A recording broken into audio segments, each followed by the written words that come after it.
जिल्हा माहिती कार्यालय अमरावती येथील जिल्हा माहिती अधिकारी या पदावर गजानन शेषराव कोटुरवार रुजू झाले आहेत।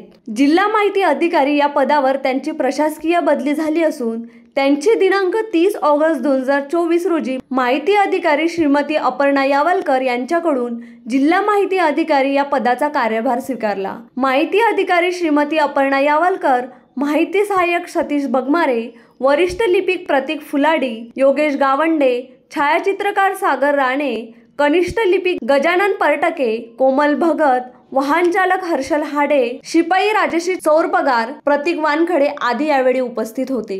जिल्हा माहिती अधिकारी श्री कोटुरवार यांनी यापूर्वी माहिती व जनसंपर्क महासंचालयाच्या मुंबई व जिल्हा माहिती कार्यालय यवतमाळ येथे उपसंपादक पदावर तसेच विभागीय माहिती कार्यालय अमरावती येथे सहाय्यक संचालक तर जिल्हा माहिती कार्यालय बुलढाणा येथे जिल्हा माहिती अधिकारी या पदावर काम केले आहे। या कालावधीत अनेक वैशिष्ट्यपूर्ण शासकीय उपक्रम राबवून त्यांनी योगदान दिले आहे। उत्तम Brahmanwade, the sting operation news, Amravati.